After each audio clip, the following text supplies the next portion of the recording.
You are now listening to the Minority Trailblazer podcast. Let the story begin.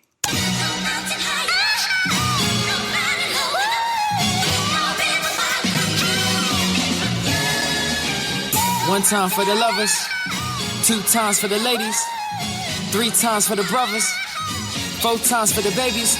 Do you love her? Do you love her? Do you love her? Do you love her? Do you love her? Do you love her? Do you love her? Do you love her? Do you love her? Do you love her? Do you love her? Do you love her? Do you love her? Do you love her? One time for the lovers, two times for the ladies, three times for the brothers, four times for the babies. Do you love her? Do you love her? Do you love her? Do you love her? Do you love her? Do you love her? Do you love her? Do you love her? Do you love her? Do you love her? Do you love her? Do you love her? Do you love her? Do you love her? Do you love her? Do you love her? Brown skin, love her brown skin, love her brown. Brown skin, love her brown skin, love her brown. She my brown skin, love her brown skin, love her brown. She my brown skin, love her brown skin. Hold me down. Welcome to the Minority Trailblazer podcast. I'm your host, Greg E. Hill, the Culture Change Agent. You already know on this show we interview young, successful minorities in a variety of fields to educate, empower, and inspire our current and future generation of leaders. First and foremost, I want to say thank you for every single person over the last few weeks, over the last few months, over the last few years. You've been showing out and showing love, subscribing to the channel, sharing with your friends, commenting, leaving messages. I know I always start the podcast off like that, but I really appreciate it from the bottom of my heart. Y'all supported me during trying times. Y'all supported me during great times. Y'all supported me on the road. Yep, we're going back on the road pretty soon, but I ain't going to drop no details on that until 2019. But y'all just been a blessing, and I'm just honored that y'all continue to reach out, connect, and grow. And I'm going to have an ask, though. I need continued support. We need to blow this podcast up to the next level. Like, we almost at 1 million downloads. Like, we're running towards it fast, but I know we can do better. We can share with more people. We can share what's going on. So please continue to spread the light. We got some new products, some services coming out. I need your support on it. I'm asking for it. I need your support on it. I need you backing me down and holding it down. So yeah. We got a lot of great stuff coming up. And I got 2 housekeeping things, and then we're going to jump right into the show. And I'm telling you, this show today, it's a funny show. Like, I crack myself up when I listen to it. So I know y'all going to enjoy it. This is a young lady that's doing some phenomenal stuff in the entrepreneurship space and holding down for the black culture. And she's very opinionated as well. So I know you're going to love this show. But my first housekeeping thing is Trailblazers University is coming soon. It is going to be a membership site where we give you weekly content for the Trailblazers to inspire, empower, and to just motivate us and give us, most importantly, the tools in order to take our life and our business to the next level. And when I say weekly content, I'm not talking about a blog or a video. I'm talking about behind-the-scenes interviews with some of today's leading Trailblazers. Like, we go more in depth than what we do in the podcast. In the podcast, I got to share you the stories. I got to give you all that good stuff.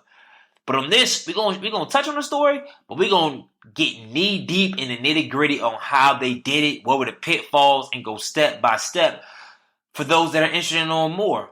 Also, we'll have some live Q&As. We're going to have member makeovers. We're going to do a lot of great stuff on Trailblazers University. And most importantly, it's going to be a thriving community of like-minded individuals looking to continue changing the culture. So I'm going to definitely need your support on that.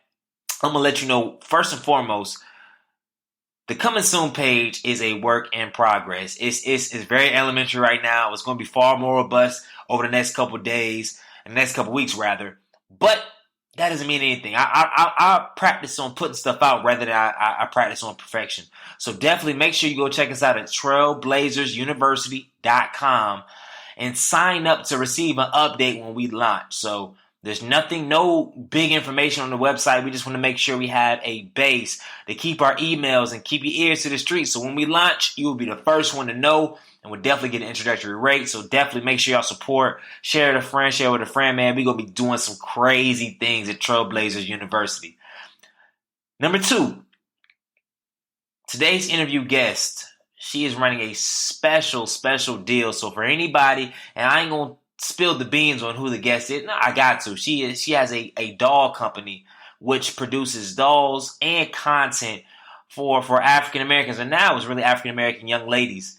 And it is a phenomenal. It's called Healthy Roots, and she's running a special until I think for the whole holiday season. So if you order a doll, you will get special product. I think it's Cantu, some Cantu special products for hair. And it's for every single order that's ordered within the next couple months. So make sure y'all go check it out. After you listen to an interview, go blow it up. So if you have a daughter or you know somebody have a daughter, you need to get yourself a doll, like straight up. And we're going to give more context on the podcast, my man. It's a phenomenal brand, up and coming. And definitely let's support each other, all right? So I'm done rapping. I'm done talking. I appreciate your support and love so much. Let's keep that same energy. And I pray that you enjoy the show. Side note, if this show goes out on Friday, don't kill me. And as always, I got a show for you today. I can't believe we've been on quite a bit of a run over the last couple of weeks interviewing young, and I feel like it keeps getting younger, young, successful Black women that are doing some good things, but also real about their story. And I'm excited to have our guests on the shows because even like after I invited on, I got a chance to look at a blog, read a couple posts, go through a website and just look at past interviews and the TED Talks. And I'm like, yo, she's a very interesting person. So I was like even more excited to have on the show. I mean, and then being in the Midwest, I still don't understand why she's in Cincinnati, Ohio, but that's neither here nor there. Coming from New York, like why Cincinnati, Ohio to do a startup? I mean, there's so many unanswered questions. But I'm excited to have her on the show and to share her journey, kind of where she's at, but also some of the lessons she's learned, because what I have realized that regardless of age or amount of time people have in business, there's always something you can learn from and grow from. So I'm excited to kind of talk to her about some of the great things that she's accomplished, but also some of the challenges. So I'm going to read a snippet of her bio and then we just going to jump right into it. So she never had a doll that looked like her growing up. The one time her parents gave her a black doll, she burst into tears because it wasn't a pretty one. Since then, she has made it her goal to make sure that no other children feel a way about their appearance growing up. While in her junior year studying illustration at the Rhode Island School of Design, she redesigned the fairy tale character Rapunzel as a brown girl with beautiful kinky hair. That kinky word is always, you gotta define that kinky word. That's so funny to me. After speaking with classmates and friends, she saw the opportunity to address the demonstrated need for more diverse toys and representation in children's publishing. And with a grant from the Brown University Social Innovation Fellowship, support from the RISD E-Ship program, Mass Challenge Accelerator program, and 674 dedicated Kickstarter backers, Healthy Roots was born. She has gone from not knowing how to do her own hair at the age of 21 to teaching young girls all about their own. And since starting Healthy Roots in 2015, she has graduated RISD with a BFA in illustration and a concentration in gender, race, and sexuality. She is most recently recognized on Essence's 2017 50 Founders to Watch list. So without further ado, I would like to introduce Yelitsa Jean Charles to the Minority Trailblazer podcast. Welcome to the show. Thank you for having me. No, thank you for listening to me as I struggle through the intro. Like I'm glad that we're here, and I'm glad that you made time at 2 p.m. to be on the show. It wasn't a big thing. I work from home, so this is what I block my days out for. Got you. So, dang, I forgot to tell you, we always usually start the show off with a quote or a mantra that our guest lives by, and then they share with us a story about how they apply that quote and their mantra to their everyday life. So, is there a specific quote or mantra that you kind of live by, that you can kind of share with the audience? So, I think my quote or mantra that I've pretty much been living my life by is don't say no before you can say yes. And yeah, I say it a lot. So people are probably tired of hearing me say this. But the reason why I say that is because that's how I started Healthy Roots. In my sophomore year, before I even got to my junior year where I started working on the project, I had my best friend who was a senior at the time. We were talking about our ambitions and our goals and like, how do we achieve these things? And she told me that there's 3 steps to doing anything she wants to do. She figures out how to do it. She does. So she figures out she figures out what she wants to do. 2, she figures out how to do it. And then 3, she does it. And so for me, I took that a step further by no longer allowing myself to answer questions I didn't have answers to yet. I was going to send that email even if I didn't know if I fit the program necessarily or if they would respond. I was going to walk up to people and ask them questions. I was going to say, not deny myself opportunities because I thought it wasn't going to work out. I was going to keep doing things until the world showed me, all right, this isn't working. Ooh. So yeah, don't say no before you can say yes. Pursue opportunities until you can't pursue them anymore. Man, that's a gem on here. I've never heard that. Out of the 80 plus episodes, 90 going on 90, I've never heard that quote. So yo, you own that, put a stake in that thing, it's yours. I mean, I think I'll give credit to my friend. I think she pioneered it. So with that being said, what's the last question cause I know you mentioned briefly, sometimes you ask questions regardless. Like, what's the last question you ask somebody? What was the last question I asked someone? Like a mentor? Yeah, in regard, like that's a broad question. In regards to like something that most people typically would think, cause I think that's the critical thing you said. Some people think they know the answer without even asking. So here's a better question. A situation where primarily if you look online, you see something, you think you know the answer, but you said, no, I'm going to ask anyways and I'm going to see what's going on.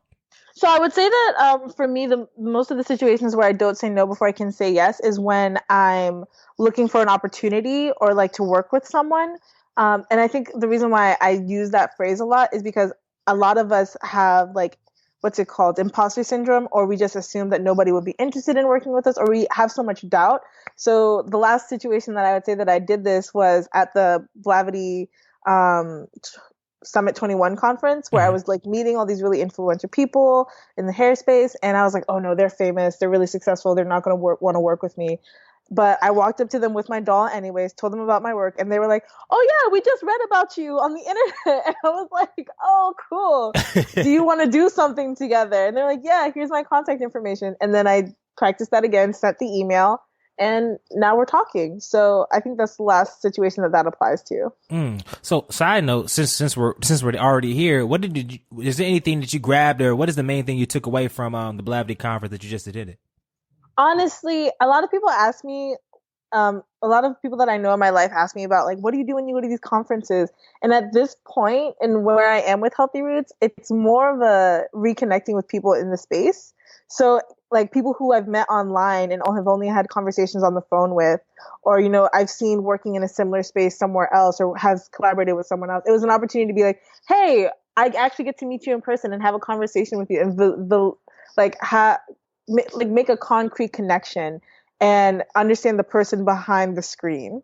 Mm-hmm. Yeah. So I would say that was the biggest gain and takeaway from the Blavity conference for me. Also, just generally being around beautiful Black women. I definitely spent a lot of money because it was looking so good. I was like, where did you buy that? Where did you buy that? What's that bundle? What color does it come in?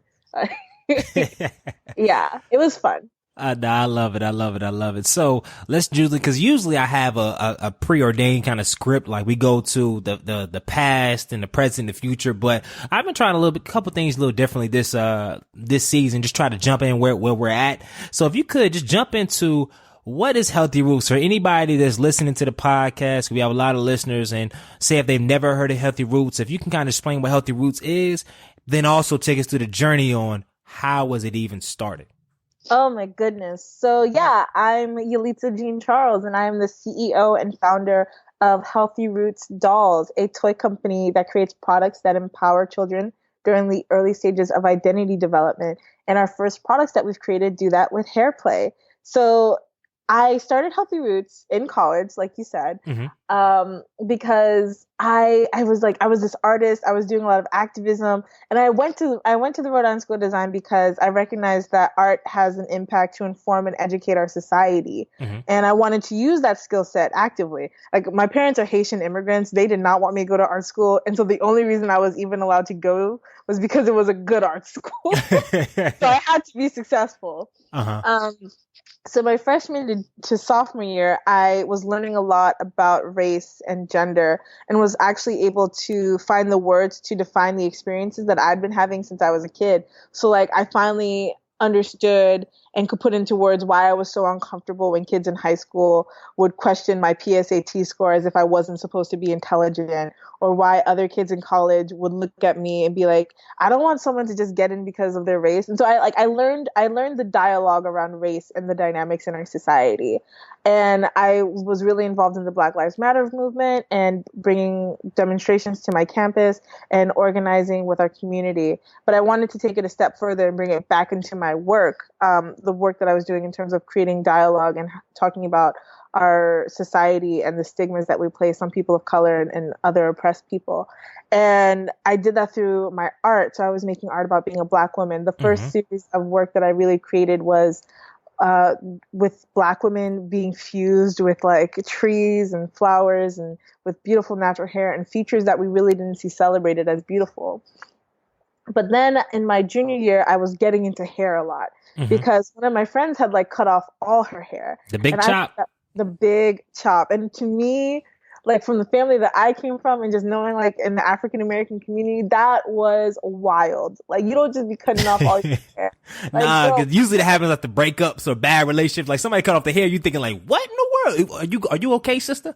Honestly, and it's like she had beautiful hair, and she's like, "Well, I did it because I wanted. I don't know what my natural hair looks like, and I just didn't want to deal with chemicals anymore." And I was like, that is really interesting. And I've never had a perm, but I always had Dominican blowouts, and I was like, "What? I don't know what my hair looks like." That's crazy. So I too also went natural, and that's when I started. I went into that class. And I turned Rapunzel into that little brown girl with kinky curly hair. And then I had a conversation with my peers and realizing that so many of us have had similar experiences around the color of our skin and the texture of our hair and not feeling beautiful because of it. And also not seeing, either on TV or in the toys that we played with people that looked like us and represented us.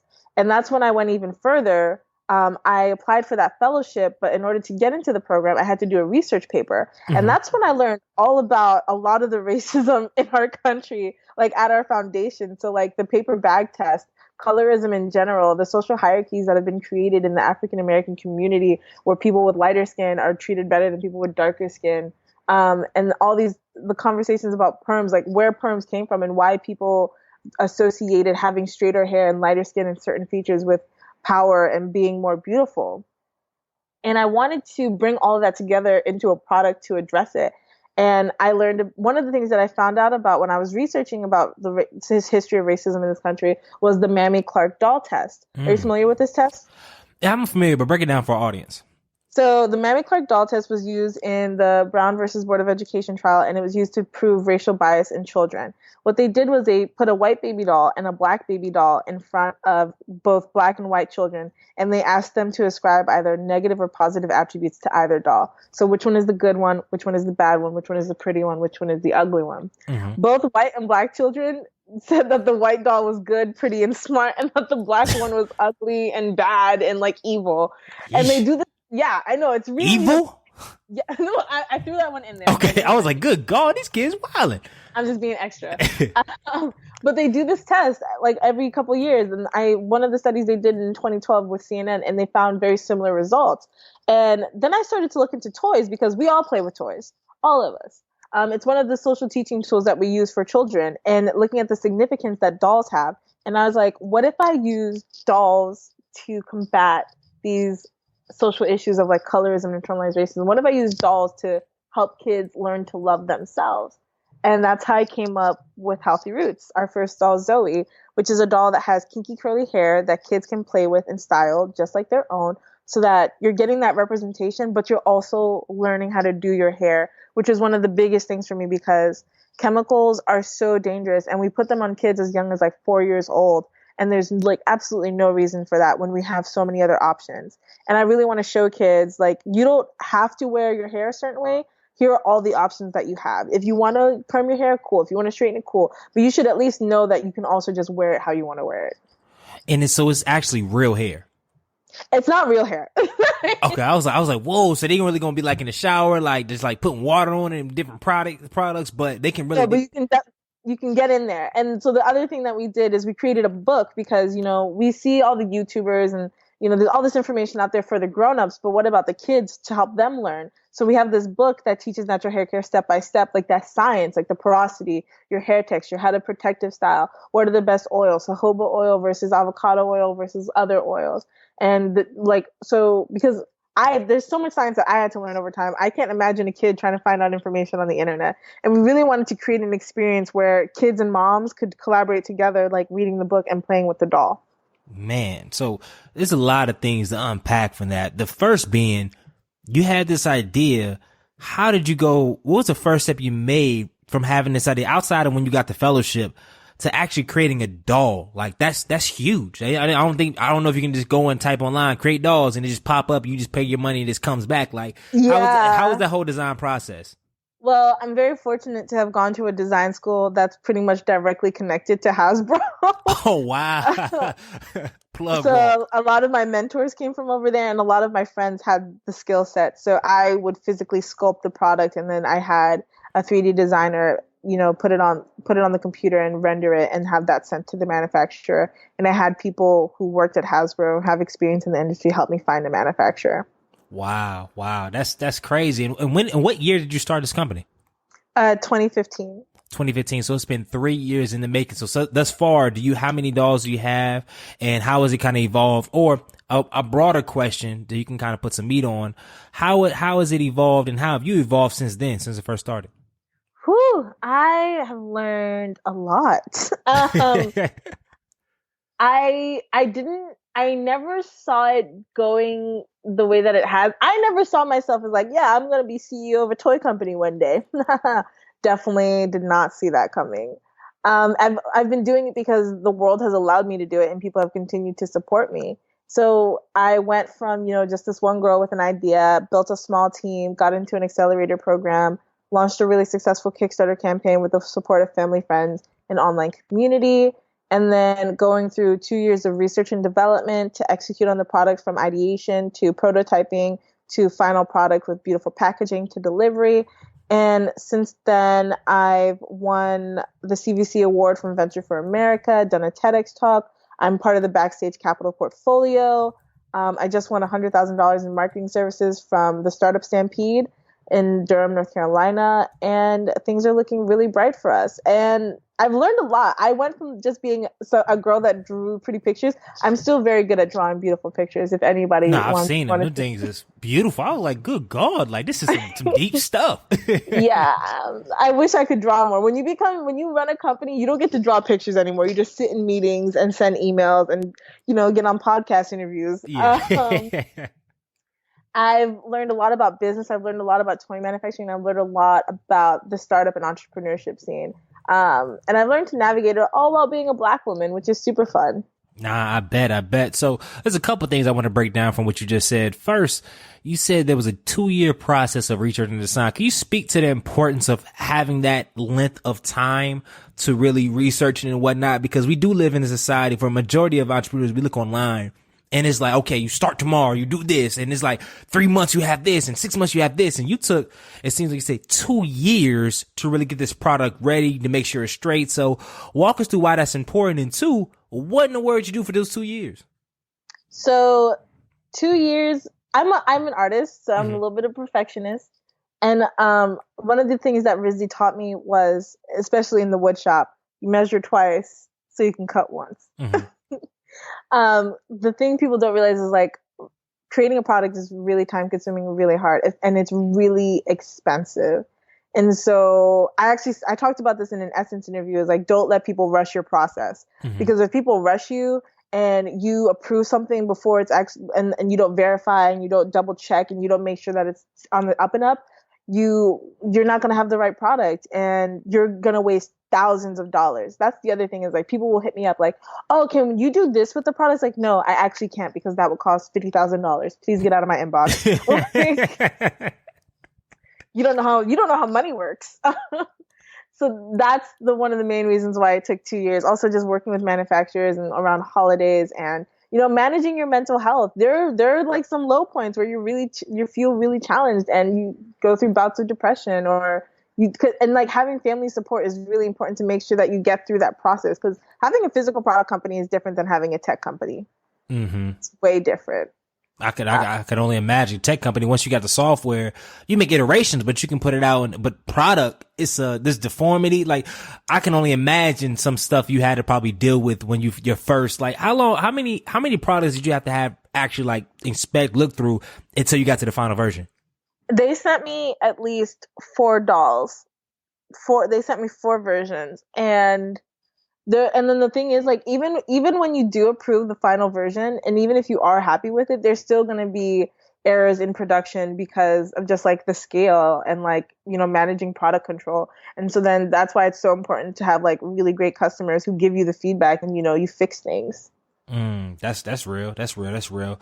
And I know you mentioned a Kickstarter, which was wildly successful. I looked at it. Like, did you take a Kickstarter course or anything of that nature? Or was it just purely all support from families and friends and then some other buzz? So I can tell you right now, I've seen the list of people who supported my Kickstarter. I'm gonna tell you, it's like only 10 people I know. Oh wow. That's how it always be, right? I mean, which is not bad. I think one of my biggest pet peeves within the startup, like the entrepreneurship community, especially people with physical products, is like, have you seen that meme where it's like Beyonce puts out clothing, you buy Beyonce's clothing, Kanye puts out sneakers, you buy Kanye sneakers, your friend starts a company and you don't even support them with your money. It's like, well, first of all, you're not making anything that I want. So I don't know why I would buy your product. Like, my friends are all in their early 20s. Nobody has kids. Why would I expect them to buy my dolls? Like, that's just unreasonable. I feel now I'm thinking about it. It's like, hold up. If I don't have, I'm not playing with a doll. So it's outside of like general support. I get you. That makes sense.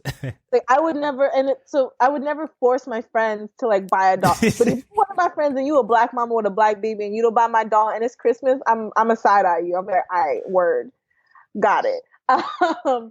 But so we were pretty successful, and it was because like I was really active on social media on my own platform. I didn't use the internet from before I got to college, pretty much. And then I know it's weird. I used the internet to do homework, and that was it. I didn't have MySpace. I didn't do anything. But you seem like the ultra, like reading your stuff now. You would think you were born on Twitter, like you were born in the like creative space. Like this is you. Being a black woman in this decade is is different. I learned how to do social media like through my freshman year to senior year of college, and every Facebook friend I had was somebody I knew and somebody I'd had conversations with, and that had like actively engaged in conversations on my Facebook, on my platform, or my Tumblr.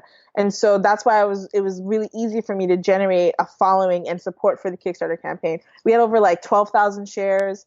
We had organic articles written about us. I made connections with bloggers, and it was just all organic because I made real, true connections with people. A lot of people come up to me and be like, "Hey, how did you do this with your Kickstarter? We're launching ours next month." I was like, "Don't launch it next month. You don't got it. It's not gonna pop. That's not how that works. You have to build the following, and you have to know where your money's coming from before you even launch, because you have to make most of your money in the first 24 hours. Like most Kickstarters fail if they don't make most of their money in the 24 hours that they launch. Why is that?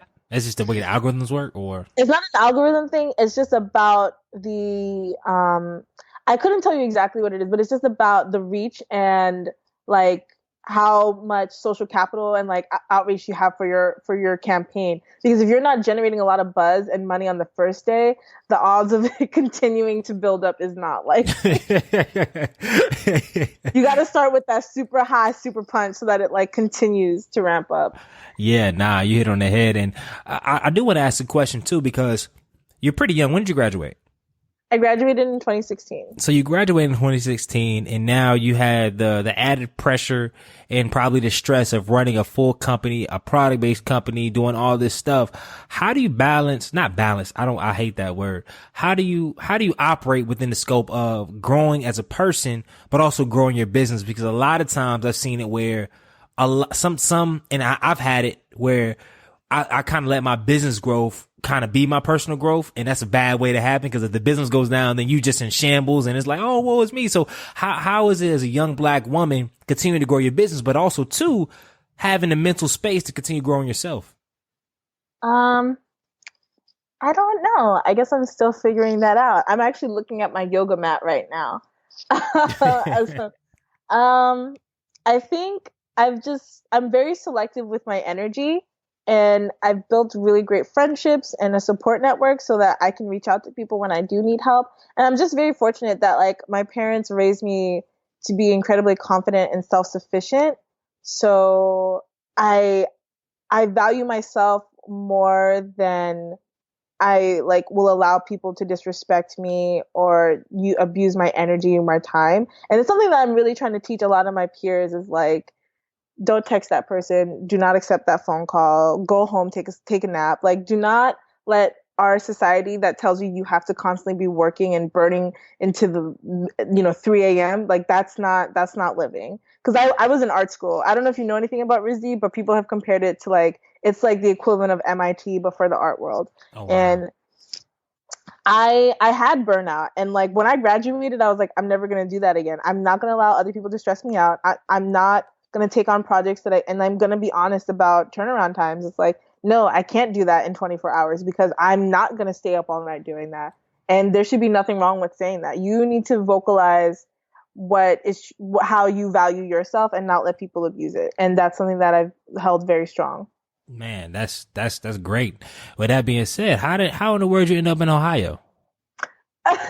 From New York, and you're in the art scene? Cause, and two, another one, I guess you kind of explained it by, cause I knew when I looked at the program, I could tell by the website, by the portfolio, this wasn't like a run of the mill art school. I knew it was up there.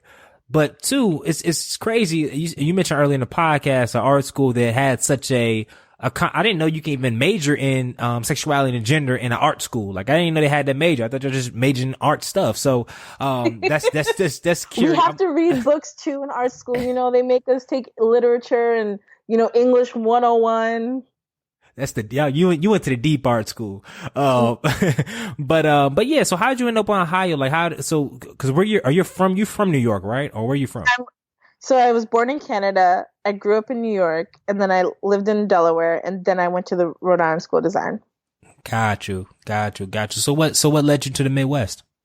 So I was accepted to the Venture for America program in 2016, and it's a curated placement program for startup and entrepreneurship oriented graduates, where they train you and then you get placed in a city based on whichever company's offer that you accept, and you work at a startup for 2 years. Got you. And did you end up working at a startup for 2 years? I ended up working at startups for 1 year. I did it for 1 year. I worked at 2 different tech startups as a graphic designer, and then I was like, I'm good. How was it? Because and that was while you were still developing your product, right? Yeah. So I was still working on Healthy Roots. Yeah, that's a lot going on. So right now, do you do Healthy Roots full time? I do Healthy Roots full time, and I still do contract graphic design work. Okay, I got you. That makes a lot of sense. Yeah, I think a lot of people see entrepreneurs like, oh, you're working on your company 24 hours. I was like, no, people still pay bills. Relax. I graduated from school 2 years ago. Loans are real. Yeah, loans are real. And two, and I had to think about it myself because I speak full time, and it's been able to be great for me. But one of my challenges is that the time aspect. I realized that when I was working as a financial analyst and then speaking, it was cool. I just had the right amount of like time versus other stuff. But now working full time, I could still have all bills paid, etc. But it still be like hella time. I'm like, yo, so I'm filling time with doing stuff. So I tell everybody that wants to jump out and quit jobs and start being an entrepreneur, I said, bro, you need to realize how you gonna manage 40 hours a week. Because if not, you're just going to be bored. Like, what you going to do? Like, it's just, especially before your stuff starts selling, then what you going to do? It ain't like everybody blowing up your phone and you want to do all this other stuff. So I guess it's about that intentionality. And with that being said though, how would you describe your creative process? I mean, I haven't really been creative in so long. I will say that I peak at 10 p.m. You peak at 10 p.m.? Yes. 10 p.m. is when I'm like, all right, let's get this tablet. Let's open up Photoshop, sketch. What? I don't know why it's the RISD in me. It's because most of my work would always get done at night in college. But at 10 p.m., that's when I be flowing. And you said something deep. You said you're not creative anymore. So how could you say that? Because you have this product company. You're probably always thinking about designs and marketing campaigns for how to get more exposure with it. Why would you say that you're not necessarily creative as much anymore? Because for me, my creativity is like pencil to paper. Mm-hmm. Like someone sitting in front of me doing a charcoal portrait. Like that's the creativity I miss. Like I can go in Photoshop, slap a graphic together, post it on the Instagram, but touching graphite on a regular basis, like Moleskine notebooks, I miss that. So you can't just incorporate that into your rhythm or your daily habits, or is it? I'm too busy. I'm too busy to enjoy art the way that I used to. And with fundraising, managing my team, doing contract work, it's a lot. Mm. And outside of your mentors, like what has prepared you? I guess just going through it, because I mean, like you went to art school. I don't necessarily see that you had a big business background and you're doing contract work, managing a team. Like, has it been books or just mentors? Like, what has helped you the most as far as making this full turn into a CEO? So I went to art school, but I took entrepreneurship classes at Brown University. I was also in the Brown University Social Innovation Fellowship, which taught us a lot about managing businesses, building out our business models, and gave us access to mentors. I was also in the Mass Challenge Accelerator program, which is... What were you not in? Goodness gracious. I know, it's funny, right? So that program was like, it's an accelerator program. They teach you all about managing your startup. They have, workshops on finance, being a CEO, being a founder, angel investing, all that kind of stuff. And then I did RISD eShip. I did the B-Lab program. I did VFA. They have programs as well. And I have Backstage Capital, which, they have all these advisors and mentors. I have my own mentors. I did Startup Stampede Accelerator. I'm going to another accelerator. I would say I've learned how to ask the right questions and figure out who can help me and sourcing them out. Also, just reading and, knowing how to Google has been really helpful. A lot of my peers have talked about how like they work at these companies and people will think they're so smart, but it's like they just Googled things. Apparently people don't know how to use Google. Man, that is funny. That is funny. And speaking of Backstage Capital, et cetera, has it been hard initially? Was it hard to really get a lot of funding and get a lot of background? Like, how has that process been? Because I know you talked about it. I see sometimes you maybe vent on Twitter, and I've seen certain things like two spectrums of interviewing, right? There's people that I know that I'm in the same space with and I've seen before, which I already know how to shape the interview. So I really don't need to do any background. I don't even write down questions.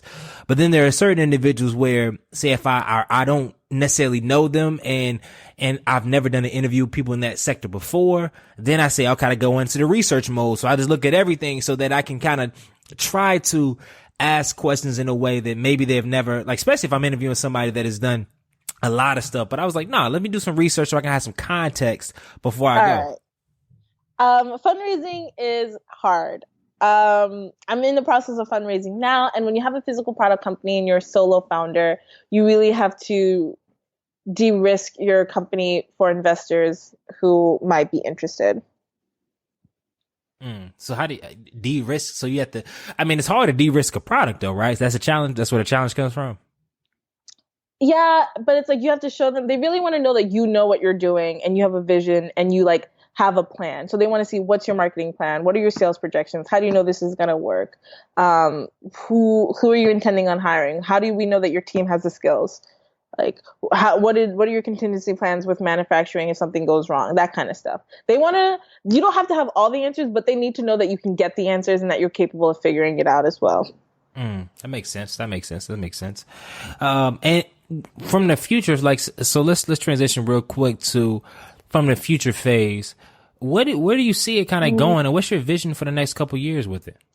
My vision is to be Oprah. No, I'm just kidding. That would be great. So my vision is, our company mission is to create products and that create the opportunity for children to define their own stories. I'm really just out here trying to make sure that kids can tell their own stories, and we're not putting children in boxes of like, you need to look like this and you need to look like this, and this is what it means to be smart. This is what it means to be beautiful. I just want to create products for the girls who've never seen themselves, different skin tones, different facial features, different hair textures. And it's so much more than just a toy company. We're not just making dolls. We're creating experiences for children around self-love and empowerment. And we're doing that with a doll, but we plan to have so many other products in our line that do that as well. We're building a lifestyle brand and pretty much just being what American Girl should have been, but for all girls. I love that. And I definitely can see can see where it's going, and I can kind of envision. I'm glad I got you on the podcast early, so when you get big time, you don't forget about the kids and stuff like that, man. So I love you're already big time. Like we all, I like working or thinking in the sense of you're already big time making moves instead of like I'm looking to get somewhere, because half the time when you're looking to get somewhere, you kind of never find that. With that being said, though, how do you balance like between social media praise and press and support versus like support you need on an everyday basis? Like, cause a lot of times you online, I know I've interviewed a lot of people that have been featured in a lot of different magazines, have a lot of support, but then it's like, what keeps you going on that day to day basis where it's not like you can look online, oh cool, people are thinking about, people are liking my product, like them day to day frustrations where a cause or funding doesn't come through or something slipping or somebody missed a deadline and you didn't, like, what keeps you pushing forward and balanced on those day to day basis? I wish I had an answer. I don't know. I don't know if I have an answer that's like inspiring. Like, hey, oh yeah, you my don't mom need to be inspiring. me. It don't need to be that deep. Things that keep me motivated. Food. I like to cook a lot. I mean, I just practice. I do things that I enjoy, and that keeps me positive.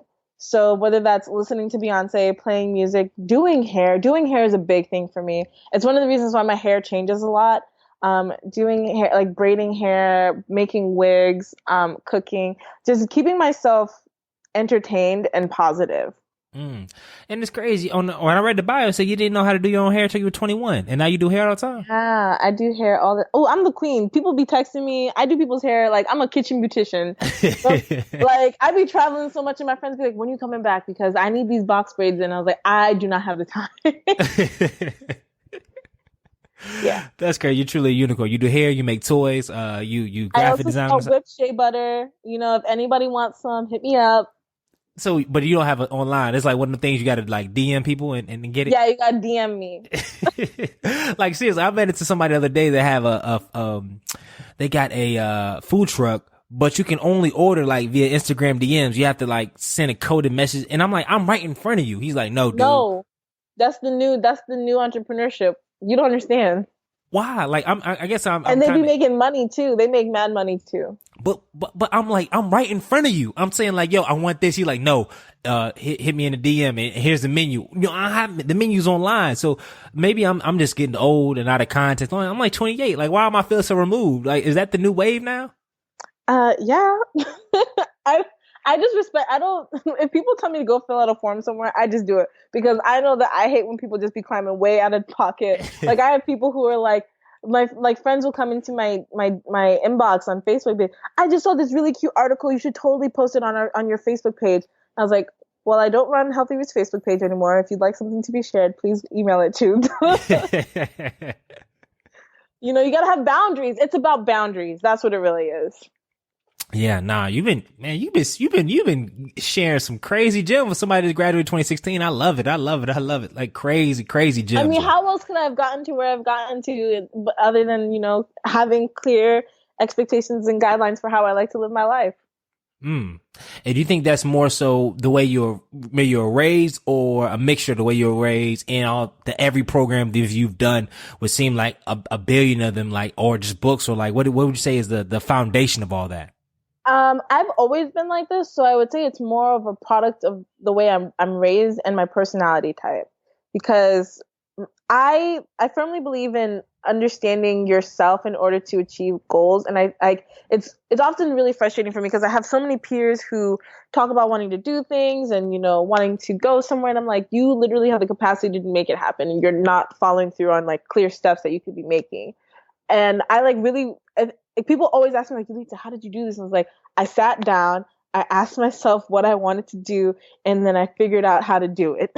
Whether it was asking people for help, whether it was Googling, whether it was going on Facebook and, like, you know, publicly putting the information out there, I made it happen. That's simple. When do you write your next book? Are you gonna pay me for the forward? You gonna give me that advance? In due time. Are you and are y'all already kind of working on other books for the platform, or that's in the future? We're working on things. Yes. Got you. So we got this thing. We have rapid fire, 5 questions. We get them out there. You give as rapid fire responses as you can. You ready? I can tell you right now, my responses are not going to be rapid fire, but okay. Yeah, you don't have to. Like, that's all. This is in a bit. I mean, one time I had this, and it never happens like this. But I'm telling you, spent like 30 minutes on this rapid fire. It was deep. It got a little bit too deep for me. I was like, bro, I asked you some simple questions. Why are you getting that deep? But, I will try not to. What's the best piece of advice that you have never received? Never received? Yep. Woo. Oh, snap. Tap into your Oprah side. Best piece of advice that I've never received. What does that even mean? So like advice I had to learn over time on my own? Yeah. So basically you just giving something that nobody ever told you. Like, dang, I wish Cash would have woke me up and told me this. Oh. The importance of like being in a shared space and how it can impact your health and provide knowledge and insight. Because I went to a portfolio school, like an art school, and you are constantly in studio with other people. And it took me, I was going to say, oh yeah, it took me all these years. Like, no, it took me 2 years to realize that I benefited from being in a space where there's other people who can like see what I'm doing or like hear me talk out loud with a friend who might just walk over and be like, actually, I tried this and it worked. I'm like, oh, okay. So having the importance of like having a community so that you're not always just working at home. Mm. And but you work from home now, but how do you get your community out? Like, I go to a co-working space. Mm-hmm. Gotcha. I just came home because I didn't book a room, so I didn't want to just be sitting in the lobby. Everybody walking by. Got you. That makes a lot of sense. If you could add one habit and take away one habit, what would they be? If I could add one habit, it would be going to sleep early. And if I could take away one habit, it would be stress eating sugary foods. Donuts. Yeah. What's your favorite donut though? There's this place called Holtman Donuts in Cincinnati, and it has red velvet donuts with cream cheese icing on it. Oh. I know. It's so good. Oh my God. The icing is so good though, and so sweet that like I have to scrape half of it off. Nah, I need all the smoke. God, it's way too sweet. Man, you make me want to go ahead after we get off this call, go to Krispy Kreme. Nah, I can't do that because I went to the beach and I saw the photos from the beach. I was like, bro, I just used to be like, I said, no, I can't eat bread forever for a whole of the year. Like I can't see it. Like that DSLR exposed a lot of flaws. You gotta cut them sugar and them carbs. Yeah. What is your favorite book and why? My favorite book. Is it behind me? I really like, so this is going to be the art school nerd in me. I really like the Two Princesses of Amar, which is a children's book. And it's about there's two princesses and they're in this fantasy world. And one of them, there's like an illness that just like is wiping out the kingdom. And if you get sick, you can't be saved. And one of the sisters falls ill and she's like this really outgoing sister. But her other sister, who's like a bookworm in the castle at all times, has to venture out to slay this dragon in order to save her. And it's a beautiful story. It's like the reason why I like that book is because even though it's just, there's no illustrations in it, it's just a novel. The way that the writer describes the world, you can just visualize it, and it's beautiful. Oh, I would definitely keep that in the show notes. That sounds exciting. When did you read that book, as a kid or as a grown adult? In middle school, so as a baby. Got you. What is your biggest fear? Oh man, my biggest fear is not. So I'm afraid of spiders, but like my adult fear is not finding stability. Yeah, nah. I tweeted about that because I was like, the only thing I've ever wanted in this world is stability, and I'm literally doing the most unstable thing. Even though it's always conundrum, especially from outside looking in, because people, if you're an entrepreneur and say specifically, if you get in these fellowships, right, and you get a lot of funding and people see, oh, 50,000, 100,000, what is she talking? Cause they're going to listen to this podcast like, she has a doll. She just got funding. What is she talking about stability? Can you break the myth down for people? Cause I think some people, they see gaudy numbers of grants and fellowships and they just think that like, that just go to your bank account. You can just chill and make it when you please. That's not necessarily how it is, right? Yeah, that's not how it is. Well, the first thing I would say is that when people think money is more than it is, I can tell you right now, $100,000 does nothing. Like when those two guys who got arrested for being in Starbucks won that lawsuit and only got like, how much was it? 200 something thousand dollars. Mm-hmm. I was arguing with people because they were like, oh yeah, we're going to start a startup fund. And I was like, number one, that is not enough money for a startup fund. Number two, you didn't designate that startup fund for people of color. That is barely enough money to even be seed funding for one company. And it's not going to have nearly the amount of impact that you expect people to have. I'm sorry, this is an unrelated rant. I'm just really, it's always frustrating to watch like squandered opportunities. Like you should ask for like couple million dollars from Starbucks. Starbucks is a huge corporation. Anyways, back to the original story. Money doesn't do as much as people think it does. And then the other thing is you don't know where the next paycheck is going to come from when you run your own company because you are the one creating the paycheck. You're the one who's going to, like it's different when you are like at a, you have a job and someone else is signing off the checks. But when it's you, that is over your head. And the other thing for me is like, for me, stability looks like my mama bills are paid. My daddy's bills are paid. I got their house. They're good. They don't have to work. I'm good. My kids are good.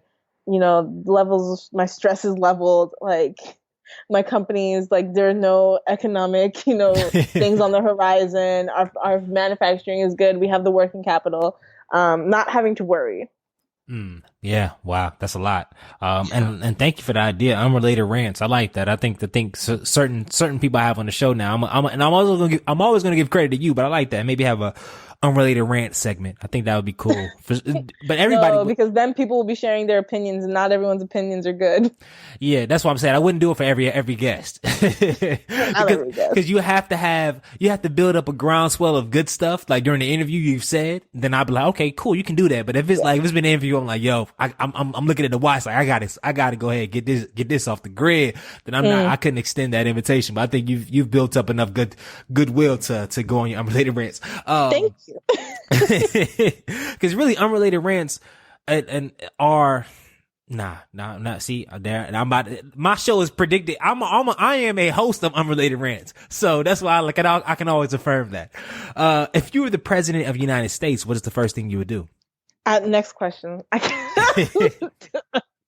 not answering that. Reparations. Yeah. All right, so we're done with the rapid fire. Is that the last question? No, that was the last question. No, oh my God. No, that's not the last question of the podcast, though. Okay. Yeah. I wouldn't let you end on that note. Like that, not even the reparations. Like, happening in our country, I do not want the pressure of answering that question. So our last two questions are always pivotal in our show, and I say pretty profound, but. Before I get to the last question, the question before that is, if you had the opportunity, right, knowing what you know now, and you enter this house, and you go in the house, and there's this room, you open the door in the room is like a red room, and like the door is like pink or gray or something like that. And typically I don't add colors, but I guess since you're an artist, I just want to throw some random colors in there. So you can tell I'm kind of spitballing that, but I don't know. And then the table's like brown, and then you are sitting beside yourself or in front of yourself at the table, but it's the 15-year-old you, or you can debate between 15 to 20-year-old you, whichever one you choose, and you can kind of share some things with that person or with yourself. What would you share?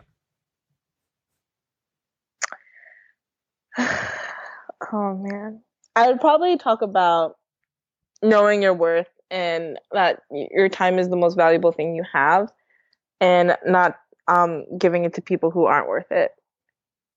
Something like that, because I think. Like friendships and time, like relationships and time are things that I really have to have control over in my life.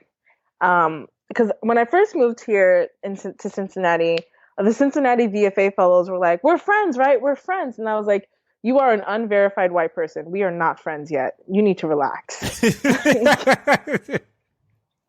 Like, will you defend me? Like, I don't know where I stand with you yet. Mm-hmm. And it's something that I definitely understood when I was in 15 to a certain extent, but really hitting that home, to not just, hang out with whoever, cause, like be intentional about how you spend your time and who you spend your time with.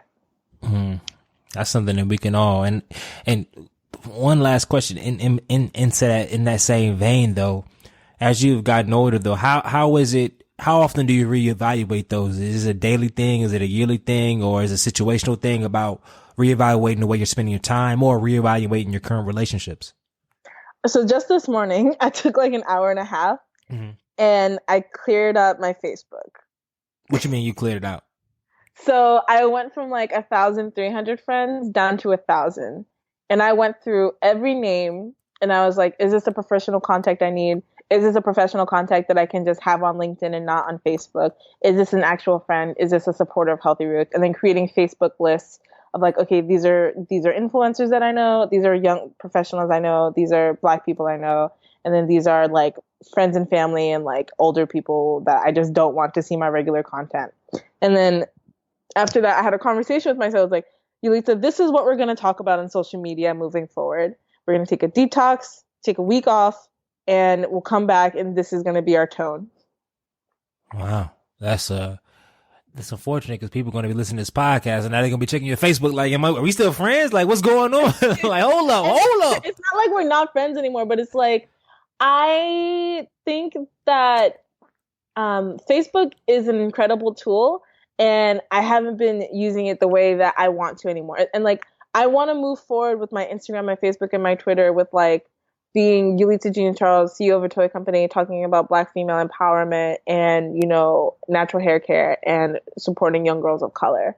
And that's what I want to do moving forward instead of like, because I have all these different things that I talk about on a regular basis, but like realizing what is the one central thing that most people care about when I say, like when I talk about it. That's real. And so, but with that being said, where would you have, and I don't know what the wave is. I've been saying with that being said so much the last couple of days. Goodness gracious. I don't know what video or what I watched. Golly. But what would you do? Say, cause you know, your normal personality. I don't know if that would change. So your opinions and stuff you just say off the cuff, would that be more so person when you see people in person? Or because I know you're still going to have you can have real talk about those issues, but it wouldn't necessarily be like an opinion, right? Or just casual. Yeah. So I think I want to come, cause in college, when I talked about issues, it was from like an articulate, like educated, backed up with articles perspective. And I think that's what I'm going to go back to. Cause now, like, I'd be like hot takes. I'd be like, this in the system of power is destructing the, like, you know, like off the cuff, just, you know, one-off statements that are super hyperbole and like dramatic. And like, just going back to being like, I'm going to make an informed statement. And if you want to argue with me about it, I'm just going to hit you with links. Like, And it's crazy now that you said that, and I know I'm belaboring the point to the next question, but I think I'm on the same wavelength where I realized there was a couple of my friends outside my public figure page, like on the regular pages, that they get great traction on a lot of their posts. And I was like, yo, and the post wasn't that deep. It's some real posts. And I'm like, they only have like 800 friends. How are they getting this type of contract? This type of this type of attention on some of these posts. And I was like, yo, I've been maxed out with friends because I used to throw parties back in the day as a promoter in college, maxed out with friends with years. And some posts do well, but certain posts is like cricket. But then I realized something what you just said. When you have people that are really your true friends, supporters, and followers on your book, not just like random people that you had a conversation with or you tried to hook up with in college that you added on before, like, because people don't realize before Instagram and Snap, whatever, the only time you saw people was on like Facebook. So that's how you found people. And I'm like, yo, I got all these people on Facebook. They don't really rock with me. Like, they're cool, but they don't really know me like that. But this other person may have a couple hundred people, but they know him. So as far as when he needs support for new projects, insight, etc., I'm talking about is always support, always love. I think that's part of what was going on in my head when I was like going through my Facebook. It's like, you haven't engaged with my content in forever. I've never seen you talk positively about Healthy Roots, and we don't really have conversations. So I don't need to be Facebook friends with you. Dang, I think that's another gem right there. So, wow. And then the last question, everybody that comes to this show is a culture change agent in their own right. I call them a culture change agent. They're doing what they can to do to change the culture wherever they're at. So if you could change one thing about society, and most specifically our African American culture, don't ask me this question. Okay, go. what would it be and why? You are so funny, man. Oh no. Okay, so I would have to answer this question in 3 parts. Okay, take your time. One would be for African American women, one would be for African American men, and then one would be the diaspora in general. Okay. So I'm a Haitian American immigrant. Mm-hmm. And one of the first things I noticed when I got to school, and I've had this conversation individually with people as I've been traveling the country over the past couple months, about how when I got to school, my school is only like 2 to 4% Black, which means of the class of 400, there's like 10 Black people. Wow. Wow. We all knew each other. 10? You better 10? 10. It was so few Black people that when it was Black History Month, we would always do this post every year where it was like it was like a picture of the Black Power Ranger, and it was like 10 of the Black Power Rangers in one photo, and we would tag each and every single one of them. And we'd be like, yeah, there's like only 8 of us. Woo! So one of the things I noticed is like, but of those 10 Black students on our college campus, the majority of them were not African American. They were like from Africa, from the Caribbean, first generation Caribbean, first generation African. And we were like, why are there not more African American Black students at this school? And I think I've had this conversation with other immigrants, and it's like, I think that there's something that about the immigrant experience where like our parents are coming like with a fresh start to this country, and they're only like in my culture we have the 3 L's. It's called l'école, l'église, la caille, and that means schoolhouse, church, and that's all you do. And so our parents focus on us being in school, and if that means that they have to live 12 people to a house, and one aunt watches all the kids every day after like while the parents are at work, that's just what's going to happen. Mm-hmm. Like our parents made like these incredible sacrifices. They made these sacrifices for a long-term goal. And I don't know, I think one thing that I'd like to see in the African American community is like, how do we create that same closeness so that we can rely on each other to help each other achieve long-term goals? Because when you go to these neighborhoods, like, is there someone that you can ask to fix your car for free? Because one of the biggest barriers is, finances. Is there someone who will do your taxes for free? Is there someone who will watch your kids for free? Like, if we are not willing to help and support each other on a large scale to achieve long-term goals, are we really a community? Wow. Yeah. No, that's real. That ain't. Because I think that's one thing about immigrant communities is like we have people here in the United States who take immigrants coming in. They don't charge them. They let them stay in their houses, and they help them set themselves up financially. I've seen arguments on Twitter where people are talking about how like their parents kicked them out or told them that they had to pay rent. It's like white people don't always do that to their kids. Look at the white boy who was like 30 years old who had to have his parents go to court to get him removed from their house. Man, I looked at that, and also too, it's crazy. A couple of years ago, I realized, I don't know if it was Hispanic culture or another culture, but a lot of them, I think it was Hispanic, I don't know, I forgot which culture, so I might be misinterpreted this, but it's like, yo, they're not leaving their house until they get married. Like, yep. Or it might be 30, 32. And imagine, I'm like, yo, and even though my situation wouldn't have matched up because I was in corporate, but I was like, if I stacked bread for the first 5 years in my parents' house, I would be in a whole different situation. Like a whole different, imagine that. So, but a lot of African Americans like, yo, 18 you out. That's how we feel. Or you pay rent. Like my mom calls me to this day, like, Yelitsa, would you like to come home? We could send you to nursing school. You can always come home. You don't have to be in Ohio. Like the offer is always there. Side note, I never got to ask. I know, because I know you're going to your second point. You're going to your second point. But yeah, how long do you plan on staying in Ohio? Do you know, or is it going to be like just up in the world? I got an offer to be in an Accelerator in Detroit. I don't know if I'm definitely going yet, but it's likely. I don't know. I haven't been in Ohio for 3 months. So while all my stuff may be here, I don't necessarily live here. Let's just say that.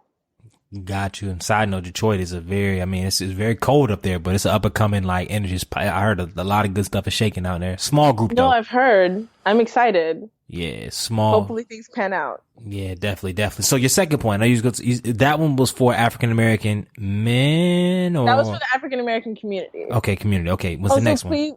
I don't know what I want to say to African American men. I could say a lot of things. Oh my God. What could I say? I don't want to talk about relationships, but I will talk about respect and like stop calling women females, please. Just I don't know why you do it. Can we just stop? I think I think I'll leave it at that. Yeah, but if you could say, because I've said it a couple times. I never, what is because you have your concentration and you probably know a lot more. If you could briefly break it down, what's the connotation of the female word? Imagine if I was having a conversation with you and I said, I really wish these males would stop acting like this. These males need to start talking to me like this. These males need to do this. These males need to dress like this. You know what? I'm not even going to talk to these males no more. Do you see how awkward that sounds? Yeah. That sounds really bad. I was trying to talk to these males. It sounds like a species or something. Exactly. So when you refer to women as females, you're degrading them down to their like biological identifier, which is not even attributed to being human. It could be anything. A female what? A female dog? A female whale? A female? What is it? Who?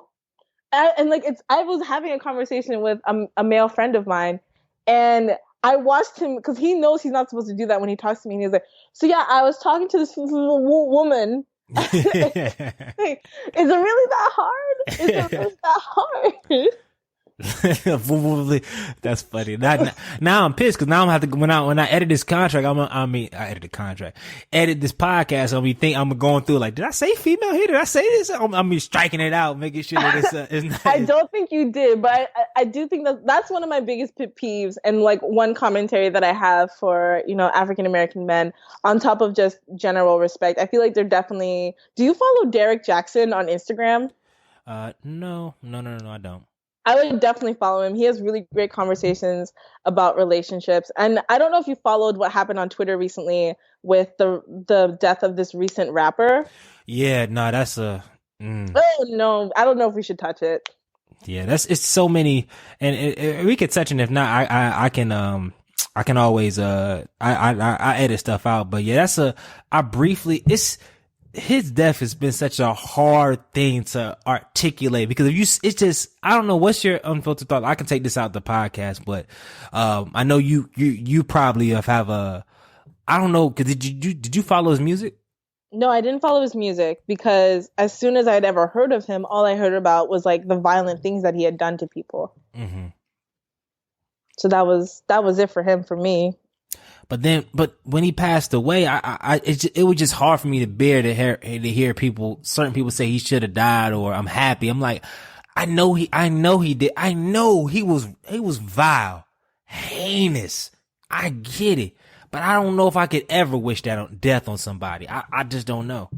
So if Donald Trump died, would you still feel that way about those people's comments if they were directed at him? I mean, I'll be honest, from my perspective, the way I believe, I cannot condone somebody saying I wish he was dead. Like, I'm glad. Thank you. I just can't. I think I'm not condoning it either. I'm not condoning it. My issue with the situation is it's really uncomfortable for me to watch the Black men who regularly say that they support, women and they're allies also express so much empathy for Black men who exhibited so much violence towards those very groups of people.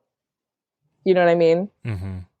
And that's where I'm struggling. It's like, yo, man, this is so sad. He was only 20. He had so much potential. And I was like, potential to do what? Hit more people? Like, I'm so confused. Why are we? It's the frustration of watching people being so willing to invest in the potential of someone who has already exhibited negative behavior rather than listening to the experiences of the people that they have violated that are still alive. Because it's like, and I tell this is going to be my advice to African American women, which is don't invest in people's potential.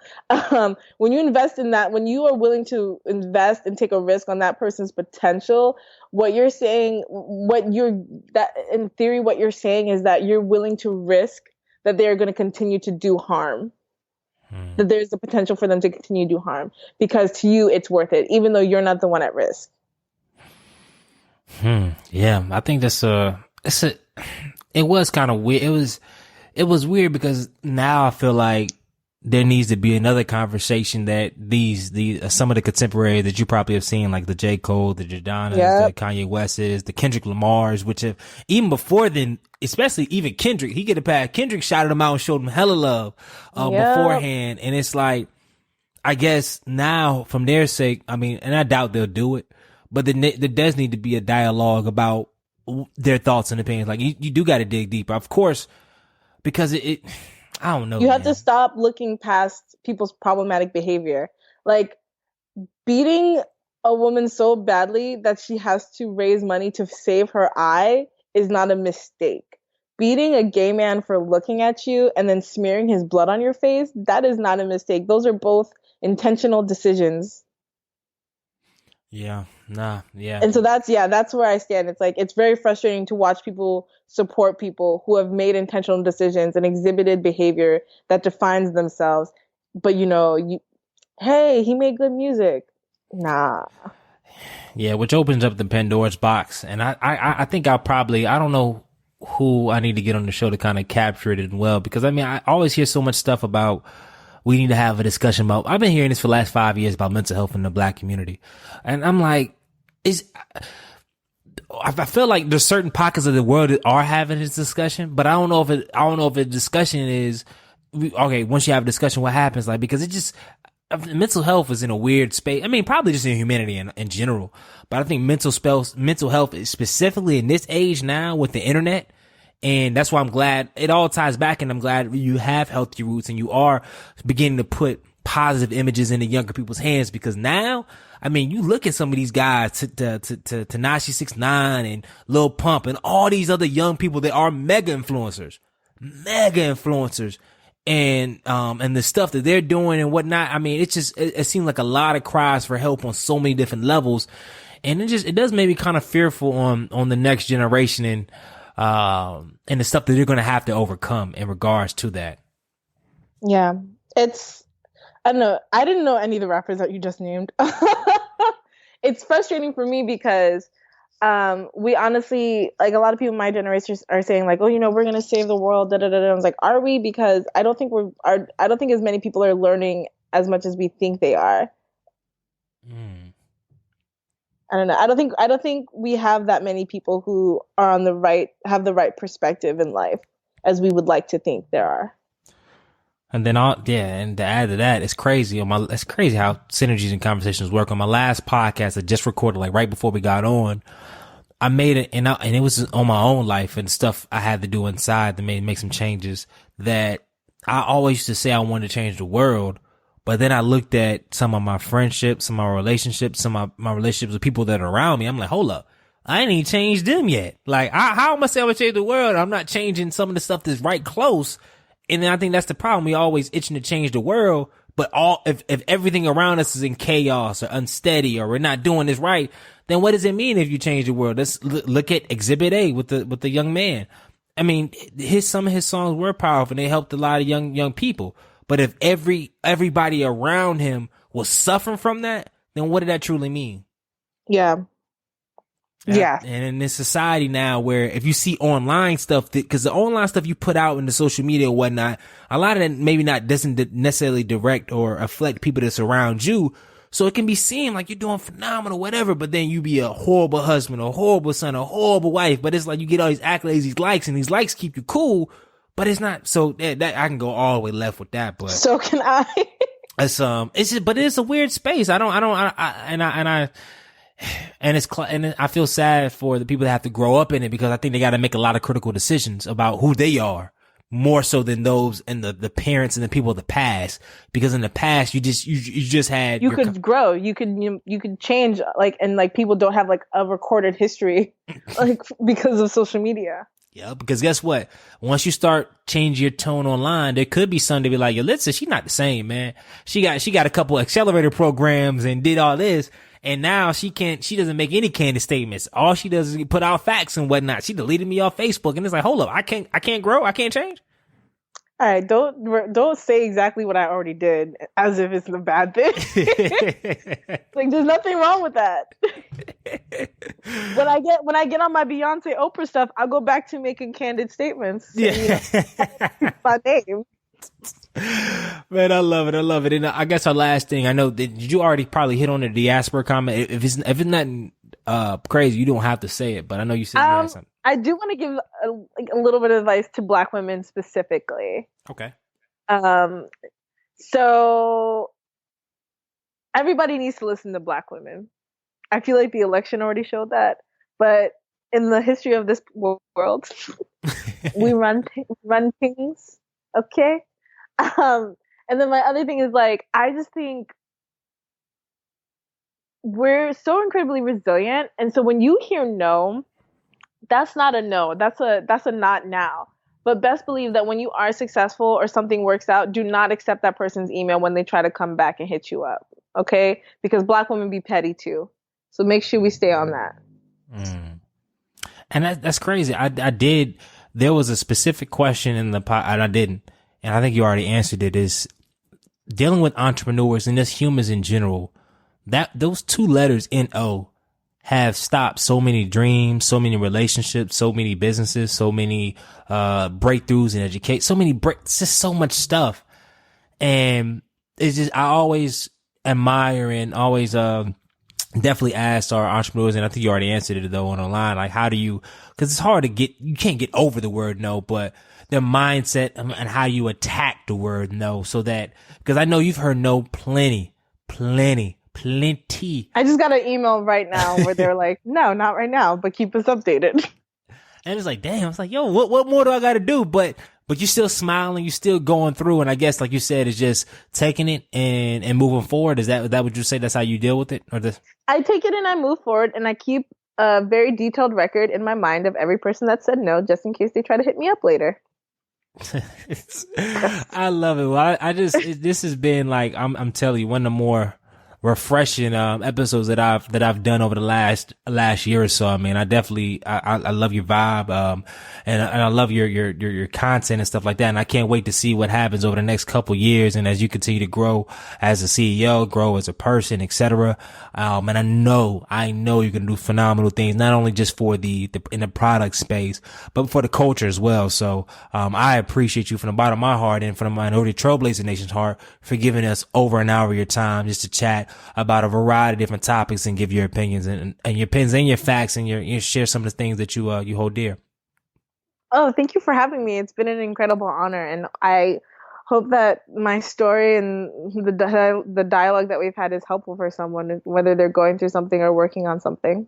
All right, no doubt. So where can everybody find information about keep up to date with what's going on with you, what's going on with Healthy Roots, and contact you, all that good stuff? Where can they find all that? So you can order a doll or stay updated on our company at www.healthyrootsdolls.com. You can follow us on Facebook at Healthy Roots Dolls, on Instagram at Healthy Roots Dolls, and on Twitter at Roots Dolls. And you can follow me on Twitter at the Yelitsa or Instagram at Black Girl versus the World. And that's VS, not VERSUS. I changed it because in college it was Black Girl at RISD because there were only like 10 of us, and I was the one that everyone knew. And then I was like, no, I've grown up. It's me against the world now. Oh, Minority Trailblazer Nation, make sure you do two things only. One, make sure you leave a review, tell a friend, and two, make sure you're changing the freaking culture. Good night.